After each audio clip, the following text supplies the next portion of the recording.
মানুষ চাঁদে গেছে, চাঁদে যায় নাই, মানুষ মঙ্গল গ্রহে কিছু জায়গাও কিনছে, ওখানে গিয়ে থাকবে, কিনছে। মঙ্গল গ্রহ দেখলো, চাঁদ দেখলো, কিন্তু সেই বান্দা যদি বলে চাঁদ মঙ্গল গ্রহ দেখে তৃপ্তি পেলাম না, সূর্য দেখা সম্ভব নয়, প্রচন্ড গরম, তারকার দেশে যাব। এই তারকা দেখতে গেলে পৃথিবীর সবচেয়ে নিকটের যে তারকা, সেই তারকার নাম হলো প্রক্সিমা সেন্ট্রাই। সেই প্রক্সিমা সেন্ট্রাই যদি কেউ দেখতে চায়, দুনিয়ার বিমানে চললে হবে না, হেলিকপ্টারে হবে না, তাকে চড়তে হবে, চেষ্টা করার জন্য নভোযানে চড়তে হবে। একটা নভোযান আছে অ্যাপোলো 11, যার ঘন্টার গতি হলো 39,000 কিলোমিটার।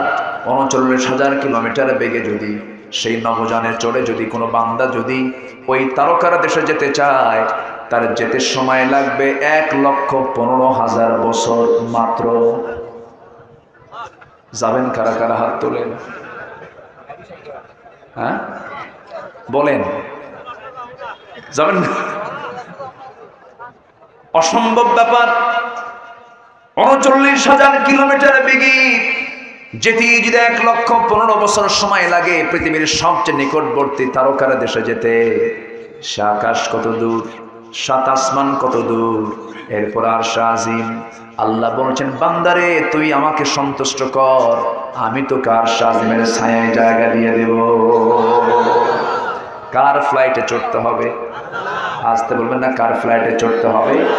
কার অনুমতি নিয়ে আকাশের দরজা খুলতে হবে? কার আকাশের কার অনুমতি নিয়ে? আল্লাহ। সে আল্লাহকে আমার বন্ধু বানাতে হবে ভাইয়েরা। আল্লাহকে যে বন্ধু বানাতে পেরেছে সেই যে সবচেয়ে চালাক। আজান হলো, নামাজ হলো না, সে কি আল্লাহর বন্ধু হলো নাকি ভাই বলেন? সে তো বন্ধু হতে পারলো না। বড় আফসোসের বিষয়, বড় আফসোসের বিষয়, আজকে কত আইন পাশ হয় কিন্তু নামাজের কোনো আইন পাশ হয় না। ঠিক কিনা বলেন? আসতে বলেন কেন? ঠিক কিনা? নামাজের আইন পাশ হয় না। নামাজের আইনটা যদি পাশ হতো, কোনো বেনামাজি নামাজের সময় কি বাইরে থাকতে পারতো নাকি?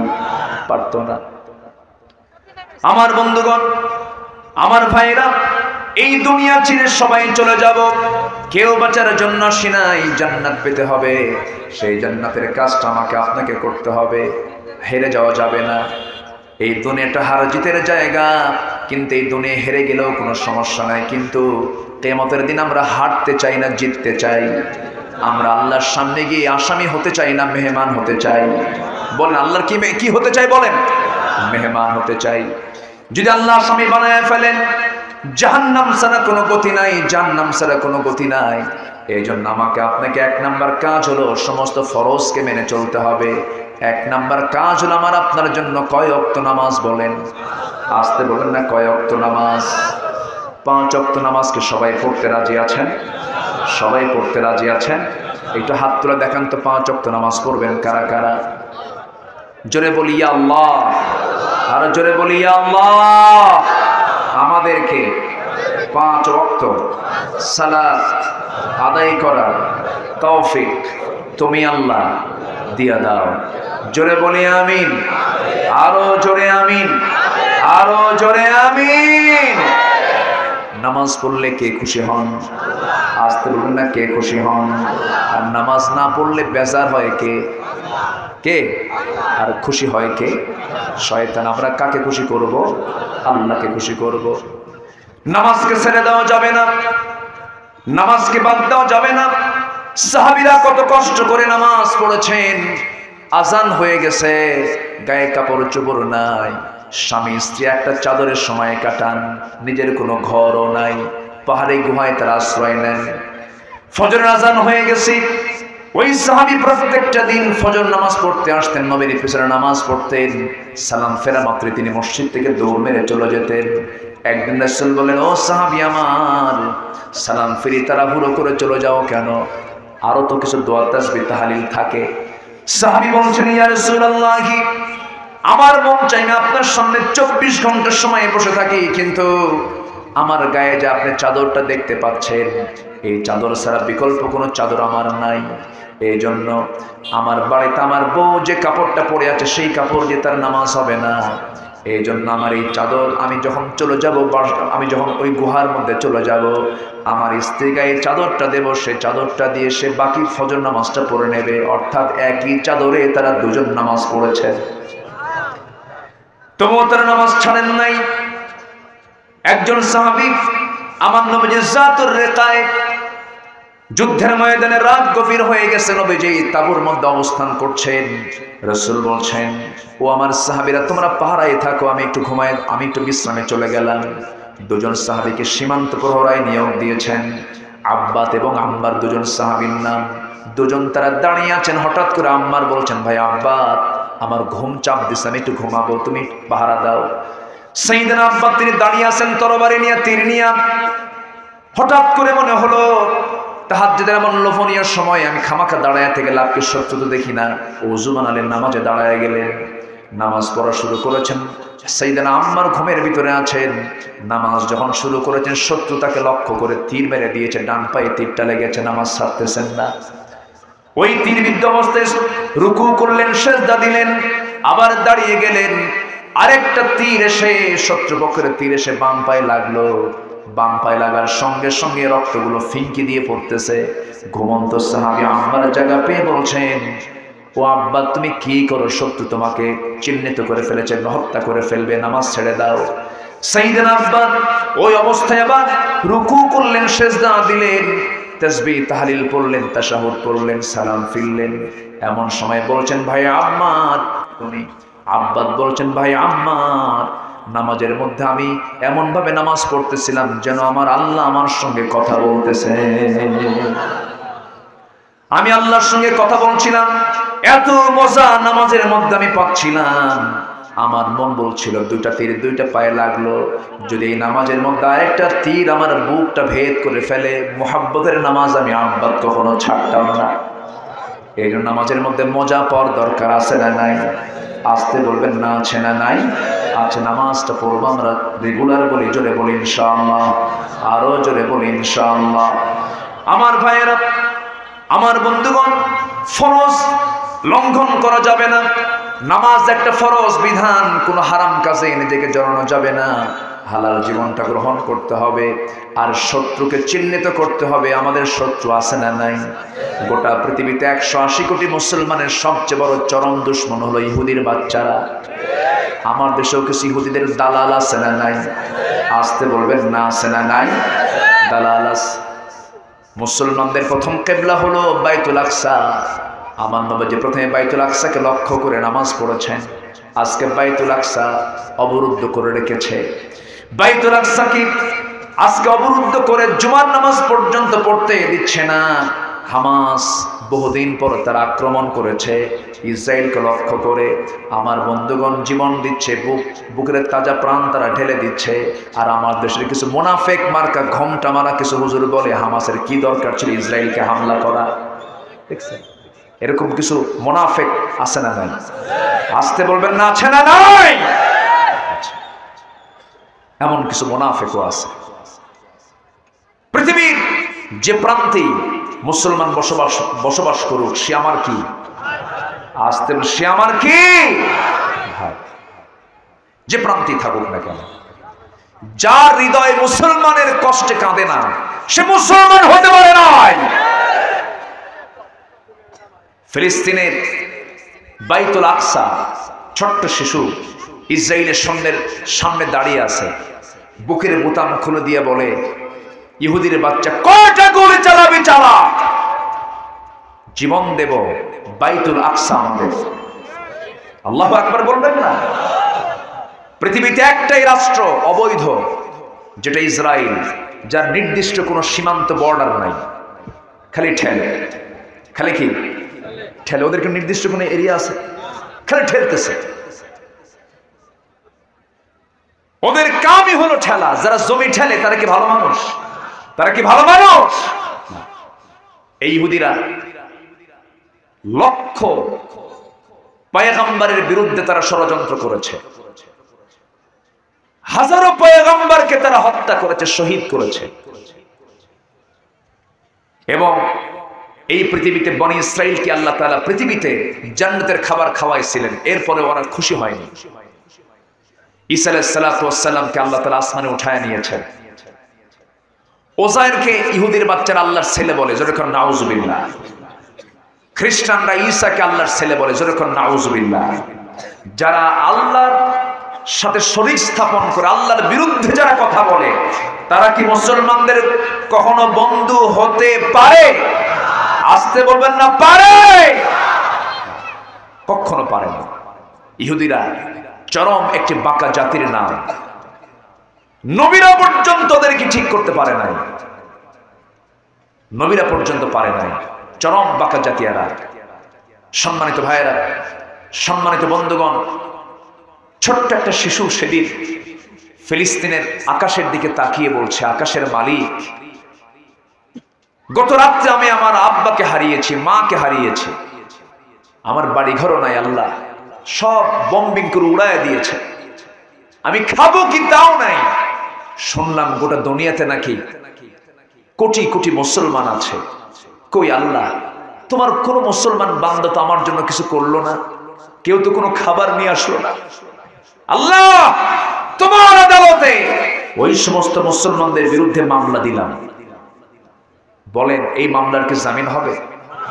কেমনে জামিন নিবেন? শুধু তসবিহ জপার মধ্য দিয়ে জান্নাত খুঁজলে হবে না, প্রয়োজনে মুসলমানের রক্তকে রক্ষার জন্য, জীবনকে রক্ষার জন্য, দিনকে প্রতিষ্ঠার জন্য বুকের তাজা রক্ত ঢেলে দিতে হবে। মুসলমান রাজি আছেন? কারা কারা হাত উঁচু করে দেখা।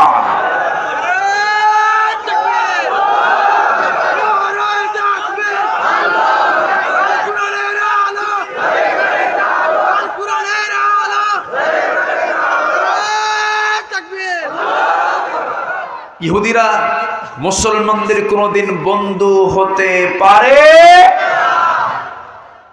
একজন পয়গম্বরের নাম বলছি, যিনি এখনো মারা যাননি, আবার আসবেন, দাজ্জালকে মোকাবেলা করবেন, এবং তার কবর হবে আমার নবীর কবরের পাশে। তিনি আবার আসবেন। সেই নবীর নাম কি বলেন? তিনি একদিন এক ইহুদির সামনে দাঁড়ালেন। ইহুদি কয়, তুমি তো আল্লাহর নবী, তাই না? হ্যাঁ।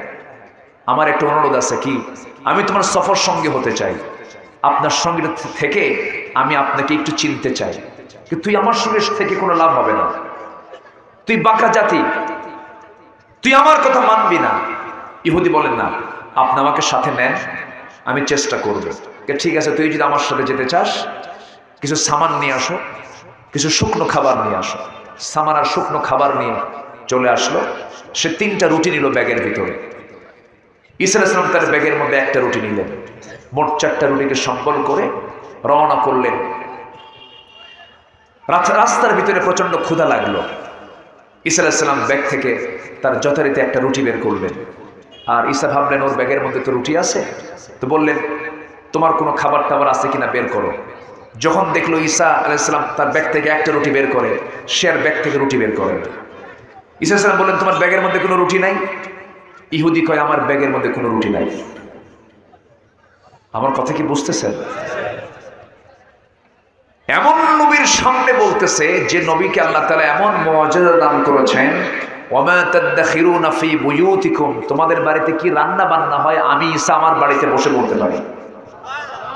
সেই নবীর সামনে কি বলতেছে, আমার ব্যাগের কোনো রুটি নাই। ঈসা ভাবলেন এই লোকটার নিয়ে আমি যাবো কেমনে, রুটির লোভ সংবরণ করতে পারে না। সামনের দিকে চলতে লাগলেন। ভাবলেন, আমি তোর মুখ থেকে বের করে ছাড়বো, তোর ব্যাগে রুটি আছে। হাল ছাড়লেন না। এক বোবাকে পেলেন। বোবাকে পেয়ে বলছেন, বোবা, তোমার এই বাক শক্তি কতদিন থেকে নেই? কে? মার পেট থেকে। সে বুঝালো, আমি মার পেট থেকে বাক শক্তিহীন, আমি কানেও শুনি না। ঈসা আলাইহিস সালামের একটা মুআজিজা ছিল, বোবার সামনে, অন্ধের সামনে, কুষ্ঠরোগীর সামনে তিনি যখন দাঁড়িয়ে যখন ফোঁ দিতেন, হাতের ছোঁয়া দিতেন, লাঠির ছোঁয়া দিতেন, সঙ্গে সঙ্গে সব ভালো হয়ে যেত। বোবার সামনে যখন তিনি ফোঁ দিলেন, হাতের ছোঁয়া, লাঠির ছোঁয়া দিলেন, বাক শক্তি ফিরে পেল, শ্রবণ শক্তি ফিরে পেল, কালেমা পরে মুসলমান হয়ে গেল। ঈসা ভাবলেন, এই ইহুদির মনে হয় দিলটা এখন নরম হতে পারে, কারণ এত বড় মুআজিজা। কিন্তু ইহুদি কিছু বলে না। এবার নবী ঈসা আলাইহিস সালাম বলছেন, ইহুদি দেখো, এই বোবা লোকটার কথা বলার কোনো শক্তি ছিল না, আল্লাহ তাআলা আমাকে এমন মুজিজা দান করেছেন, সে বাক শক্তি ফিরে পেয়েছে যে আল্লাহ তাআলা আমাকে এমন মুজিজা দান করেছেন। সে আল্লাহর নামের কসম করে সত্যি করে বলো তো, তোমার ব্যাগের মধ্যে কোনো রুটি আছে নাকি? ইহুদি কয় নাই। কি কয়? নাই। সামনের দিকে চলতে লাগলেন, অন্ধকে পেলেন। অন্ধকে বললেন, অন্ধ তুমি কতদিন যাবত অন্ধ? জন্মান্ধ আমি, মার পেট থেকে অন্ধ। হাতের ছোঁয়া লাগালেন, ভালো হয়ে গেল, কালেমা পড়ে মুসলমান হলো। ঈসা আলাইহিস সালাম ভাবলেন আমার সফর সঙ্গী ইহুদির দিলটা এবার নরম হতে পারে, দেখি তো কি বলে। কিছুই বলে না। এবার নবী নিজেই বলছেন, ইহুদি দেখো, বোবার বাক শক্তি ফিরে পেল, অন্ধের অন্ধত্ব দূর হয়ে সে চোখটা ফিরে পেল। যে আল্লাহ তাআলা আমাকে এমন মর্যাদা দান করেছেন, সে আল্লাহর নামের কসম করে সত্যি করে বলো তো, তোমার ব্যাগের মধ্যে কোনো রুটি আছে নাকি? ইহুদি কয় নাই। আবার সামনে চলতে লাগলেন, কুষ্ঠরোগীকে পেলেন। কুষ্ঠরোগী দেখে বললেন, কুষ্ঠরোগী এদিকে আসো।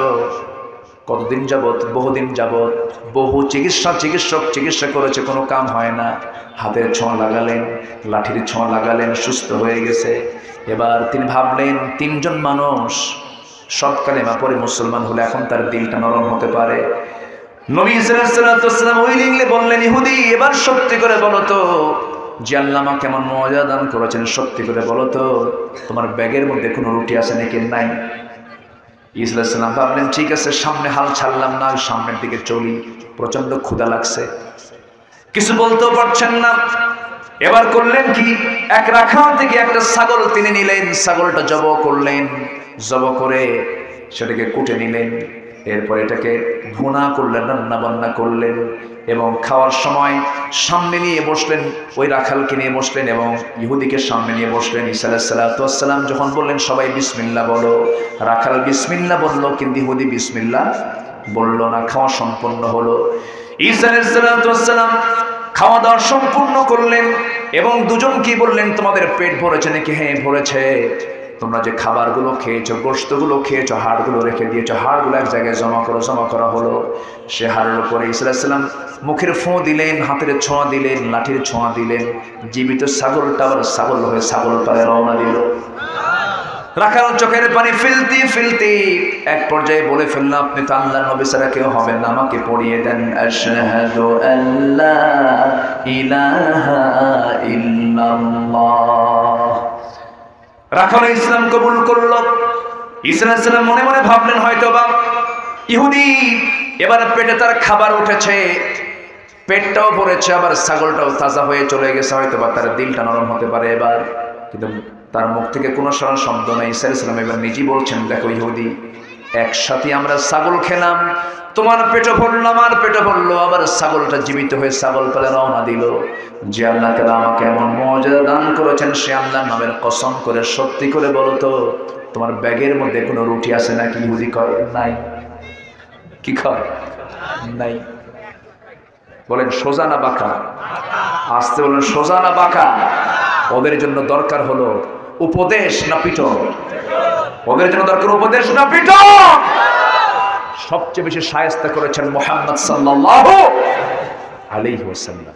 এদের গোটা পৃথিবীতে কোথাও জায়গা নেই। যাযাবর এরা, কিয়ামত পর্যন্ত লাঞ্ছিত হবে এরা।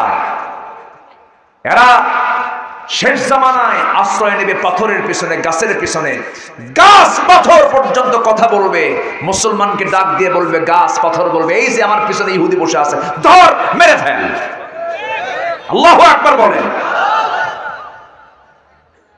সম্মানিত ভাইয়েরা, সামনের দিকে চললেন, চলতে চলতে চলতে চলতে ক্লান্ত হলেন। আল্লাহর পয়গম্বর ঈসা আলাইহিস সালাম ঘুমিয়ে পড়লেন।